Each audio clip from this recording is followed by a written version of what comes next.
Salve, salve galera, tudo bom com vocês? Esse bate-papo agora é com o pessoal que fez a prova do Ministério Público do Rio de Janeiro, a prova preambular. Eu venho aqui para fazer o comentário das questões de direito tributário. Eu confesso que eu esperava uma prova menos confusa. Não foi uma prova difícil, veja, a prova em si estava bastante fácil, mas a prova estava confusa e isso é absolutamente inegável. A primeira questão, a segunda questão foram muito fáceis, mas a terceira e a quarta já exigiram uma maior atenção e eu confesso que uma das questões de direito tributário eu não concordo com o gabarito. Eu estou fazendo, quer dizer, com o gabarito que provavelmente vai ser publicado. É a menos pior, a resposta menos pior, mas ainda assim é uma resposta que eu particularmente não concordo. Mas vamos comentar para que vocês tenham aí os comentários e efetivamente possam recorrer, enfim, e questionar depois. A primeira questão de direito tributário foi a questão de número 57. A questão de número 57, ela é muito fácil, ela é muito fácil, né?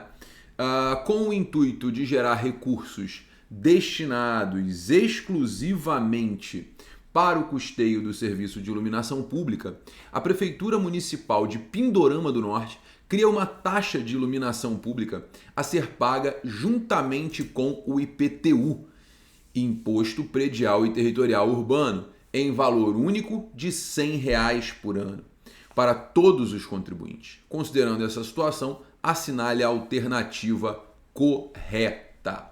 Uma curiosidade com relação a essa questão, que me chamou muita atenção, né? Caiu na prova da OAB, uma questão exatamente igual a essa. Né? É claro que a construção é um pouco diferente, aqui são 5 opções, na OAB são 4, mas caiu na prova da OAB, na prova de primeira fase da OAB, uma questão muito igual a essa. Então, assim, é um assunto muito fácil, é um assunto muito pacificado, não tem questionamento, o gabarito está fácil, não tem como você errar, né? Primeiro, taxa de iluminação pública. A taxa de iluminação pública ela é inconstitucional. O STF já declarou inconstitucional a taxa de iluminação pública desde a edição da súmula 670, chegando à súmula vinculante 41. O serviço de iluminação pública não pode ser remunerado por taxa. A taxa é uma espécie tributária vinculada, ou seja, exige uma contraprestação estatal específica para que seja cobrada. A taxa de serviço ela é cobrada, então, pelo serviço uti singuli, o serviço específico e divisível, prestado ou posto à disposição do contribuinte. Portanto, a taxa de iluminação pública é inconstitucional. O que pode ser cobrado hoje pelos municípios e pelo Distrito Federal, na forma do artigo 149-azão da Constituição, é a contribuição de iluminação pública. E na forma do parágrafo único do artigo 149-azão, ela é cobrada, ou melhor, ela pode ser cobrada na conta de consumo de energia elétrica, na fatura de energia elétrica. Uma questão muito fácil, muito tranquila, não tinha como você errar. Vamos passar aqui pelas opções. Letra A, o município de Pindorama do Norte poderá cobrar a taxa para custear a iluminação pública? Não, não pode. Letra B, o município de Pindorama do Norte não pode cobrar nem taxa nem contribuição. Aí está errado, pode cobrar contribuição sim. Letra C, o município de Pindorama do Norte poderá cobrar a taxa para custear os serviços de iluminação pública por ser um serviço específico e divisível. Não, não é, é uti singuli. Não é serviço uti singuli, é um serviço uti universi, não pode ser remunerado por taxa, jurisprudência já pacificada no STF, não tem discussão sobre esse assunto, tá? Letra D, o município de Pindorama do Norte não poderá cobrar taxa para custear serviços de iluminação pública, até aí ok, porém pode criar uma contribuição que deverá ser cobrada exclusivamente com o IPTU, tá aí o erro, a cobrança pode ser feita na conta de consumo de energia elétrica. Portanto, a resposta correta é a letra E. O município de Pindorama do Norte não poderá cobrar taxa para custear serviços de iluminação pública.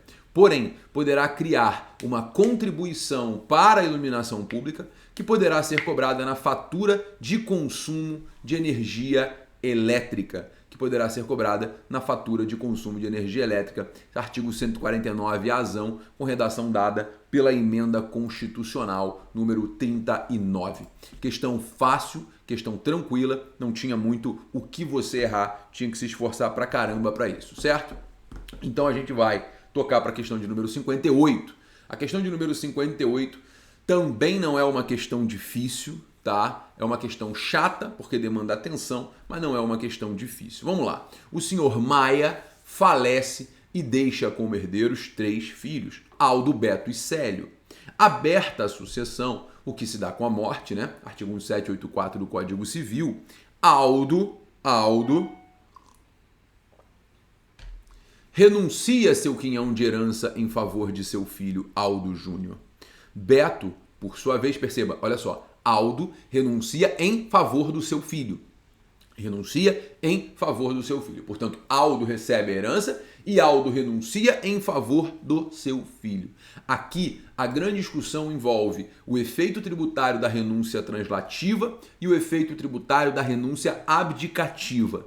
Tá? Na renúncia translativa para o STJ, o herdeiro ele recebe a parte dele e ele transfere, e ele doa, e ele transfere para um terceiro.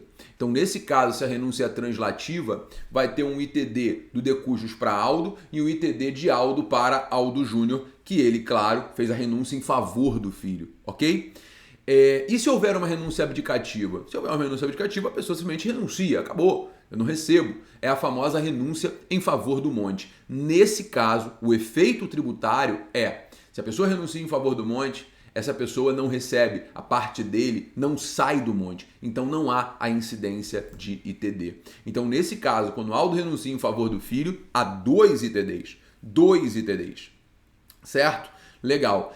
E nesse caso, quem renuncia o quinhão é Beto. Renúncia abdicativa. Ele renuncia e fala, ó, não quero receber. A parte dele não sai do monte. Ok? No decorrer do processo de inventário, a alíquota do ITD, ela é aumentada. Isso muda alguma coisa para o direito tributário? É claro que não. A alíquota que tem que ser aplicada é a alíquota vigente na data do fato gerador da obrigação.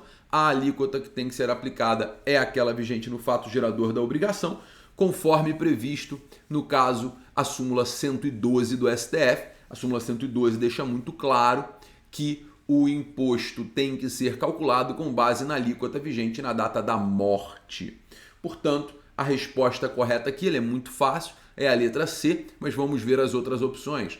Tanto no caso de Aldo como no caso de Beto, não haverá incidência do ITCMD. É claro que haverá no caso de Aldo, porque você só pode renunciar em favor de alguém aquilo que é seu. Então basta você raciocinar juridicamente aqui, não há grande necessidade de você fazer uma divagação jurídica profunda, mas é simples você pensar o seguinte, eu só posso renunciar em favor de alguém aquilo que é meu, aquilo que eu recebi, então vai ter um ITD de Aldo para Aldo Júnior, depois do de cujus para Aldo, depois de Aldo para Aldo Júnior, tá? Letra B, tanto no caso de Aldo como no caso de Beto, não haverá incidência de ITD, mesma coisa, também está errado, é claro que há. No caso de Aldo, a incidência do ITD ocorrerá 2 vezes, enquanto na renúncia de Beto não há incidência do ITD e será aplicada a alíquota vigente na abertura da sucessão. Essa é a resposta correta, é a letra C. Veremos D e E. Letra D, no caso de Aldo, a incidência do ITCMD ocorrerá 2 vezes,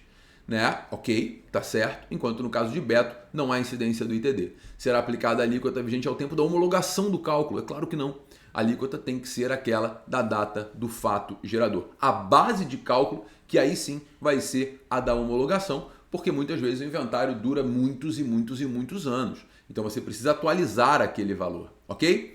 E na letra E, no caso de Aldo, a incidência do ITCMD, deixa eu sair da frente aqui do vídeo, né, do slide.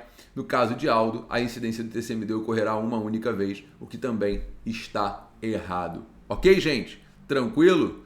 Então, bom, resposta correta, letra C. Não tem aí muita discussão. Questão fácil pra caramba.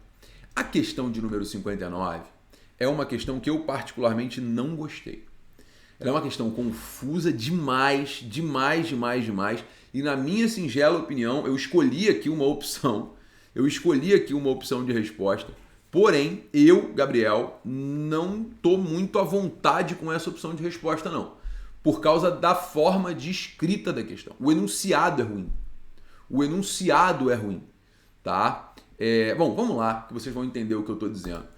Eu falo em todas as provas que eu, porventura, enfim, dou aula em preparatório e tal, eu sempre digo que uma questão que vai cair envolve limitações constitucionais ao poder de tributar. Uma questão sempre sai do artigo 150 da Constituição e não foi diferente aqui, né? As limitações ao poder de tributar estão para o direito tributário, como o artigo 5º está para o direito constitucional. A gente está falando aqui de um assunto que é altamente cobrado, porque é um assunto extremamente relevante para o direito tributário, tá? Então, lá na questão 59, o que é explorado é o princípio da não surpresa. Trazendo para a questão, a banca trouxe então para a questão os princípios da anterioridade e da noventena. É importante lembrar que esses dois princípios eles vão dar sempre em conjunto, via de regra, né? Então, se um tributo ele for criado ou majorado, ele somente poderá ser cobrado no exercício financeiro seguinte, se tiver no mínimo 90 dias entre a data da criação ou majoração e a cobrança do tributo. As exceções estão no artigo 150, parágrafo 1º. As exceções estão no artigo 150, parágrafo 1º, lá da Constituição. Então, vamos molhar a garganta aqui para poder continuar. Bom, um dos princípios basilares do direito tributário, diz o enunciado, é o princípio da anterioridade. Qualquer exceção à sua aplicação deve estar claramente determinada no texto constitucional. Assim, é correto afirmar que, eu acho um contrassenso dessa questão, porque ela fala em claramente e a própria questão não é clara. A própria questão não é clara. Vocês vão entender o que eu estou dizendo. Vamos lá. São exceptuados de observar, ou seja, são exceções à regra. Já começa de um jeito esquisito. São exceptuados. É uma expressão que não é, né? São exceções à regra. Fica muito mais fácil, mas o objetivo é complicar. São exceções ao princípio da anterioridade de exercício e ao princípio da anterioridade nonagesimal. Gente, de cara eu já digo para vocês quais que são os impostos, quais são os tributos que são exceções aos dois. São exceções aos dois o imposto de importação, o imposto de exportação, o IOF, o imposto extraordinário de guerra e o empréstimo compulsório de guerra ou calamidade pública. Esses 5 são exceções aos dois. Esses 5 são exceções aos dois. Tá? Então você vai olhar na letra A, você vai perceber que você não tem os 5, pelo contrário, você joga na letra A ali a contribuição para a Seguridade Social, que na forma do 195, parágrafo 6º da Constituição, se submete sim à anterioridade nonagesimal. Tá? Além do IPVA, que no tocante à alteração da base de cálculo, ele só tem anterioridade de exercício, mas não tem noventena. Então, de cara, você já vai excluir a letra A. Letra B. São exceptuados de observar a anterioridade de exercício. Perceba, tem noventena, mas não tem anterioridade de exercício. Podemos interpretar dessa forma? Não, não podemos. Aqui é o seguinte, a letra B não fala de noventena, ela fala só de anterioridade de exercício. Quais que não têm anterioridade de exercício? Quais que são exceções à anterioridade de exercício? Quais os tributos que são exceções à anterioridade de exercício? Letra B. São exceções à anterioridade de exercício. O imposto de importação é exceção? É sim. O IOF é exceção? É sim. O IPTU é exceção à anterioridade de exercício? Não é, em nenhuma hipótese. O IPTU sempre vai ter anterioridade de exercício. Ele vai ser exceção à anterioridade nonagesimal quando sofrer alteração da sua base de cálculo. Mas ele não é nunca exceção à anterioridade de exercício. Nunca, nunca. Então a letra B eu vou excluir. Isso acontece tanto com o IPTU quanto com o IPVA. Tá? É curioso que a questão termina dizendo o seguinte: IPTU e IPVA, quando a alteração for da base de cálculo, contudo, o IPVA deve observar a anterioridade nonagesimal. Olha que interessante, né? Porque assim, o IPVA tem que respeitar a nonagesimal ou não tem que respeitar a nonagesimal? Ele vai ter que respeitar a nonagesimal se alterar a alíquota. Mas anterioridade de exercício sempre, ok? Letra C. Estão excepcionados de observar o princípio da anterioridade de exercício, ou seja, é exceção à anterioridade de exercício, o imposto de importação, o IOF, ok, até aí tá tranquilo, o IPI tá tranquilo, né? Só que aí você tem o IPTU. O IPTU quanto à fixação da base de cálculo. O IPTU é exceção à anterioridade de exercício? Não, não é. Mesmo quando a alteração for da base de cálculo. Se mexer na base de cálculo do IPTU, ele não tem noventena, mas ele tem anterioridade de exercício. Isso está lá no 150, parágrafo 1º da Constituição. Então não pode ser a letra C. Letra D. Deixa eu sair da frente, né? Por óbvio. Estão exceptuados. São exceções à anterioridade de exercício. O imposto de importação, o IOF, o imposto de renda. Tá certo isso? Cara, vamos lá. São exceções à anterioridade de exercício, significa dizer que pode ser cobrado no mesmo ano, tá? Então você vai ter o imposto de importação, ok. O IOF, ok. O imposto de renda, não. O imposto de renda tem anterioridade de exercício. Ele só tem anterioridade de exercício, ele não tem noventena, tá? E o imposto de exportação, ok. Não tem anterioridade de exercício. Contudo, o IR deve observar a anterioridade na gesimal. O IR não tem anterioridade na gesimal. Ele não tem anterioridade na gesimal. Essa é uma questão importante. Ele pode ser alterado em 31 de dezembro e cobrado em 1º de janeiro, mas ele tem que respeitar a anterioridade de exercício. Ele tem que respeitar a anterioridade de exercício, tá? Gente, isso não é interpretação, isso não tem nada demais. É o 150, parágrafo 1º da Constituição. Pega o 150, parágrafo 1º, que você vai identificar com facilidade o que eu estou falando, tá? E letra E. São exceções à anterioridade de exercício o imposto de importação, o IOF, o IPTU, quanto à fixação da base de cálculo. O IPI, ok. Contribuição para a Seguridade Social, ok. Contudo, IPI e ICSS devem observar a anterioridade nonagesimal. Gente, o IPTU não é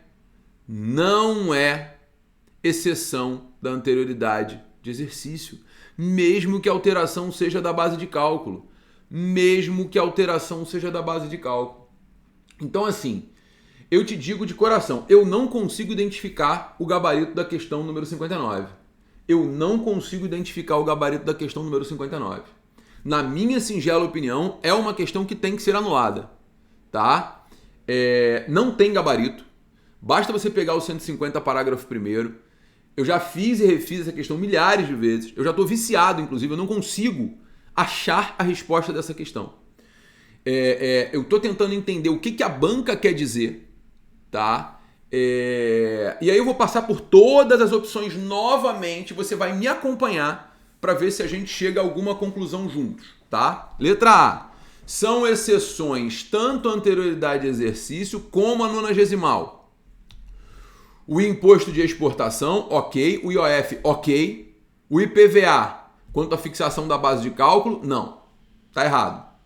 Isso aqui eu já mato de cara, não tem como ser A. B. São exceções à anterioridade de exercício. Ok, exceção à anterioridade de exercício.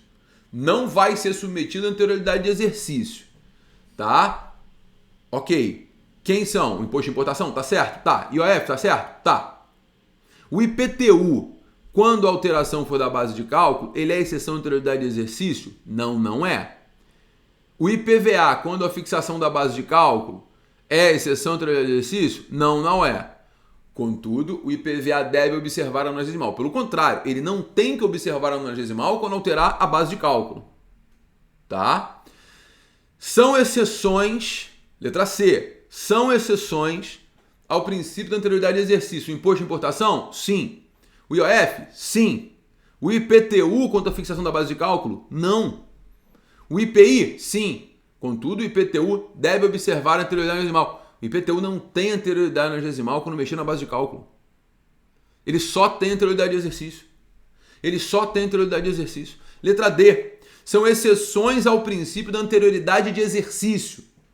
Imposto de importação? É. IOF? É. Imposto de renda? Não.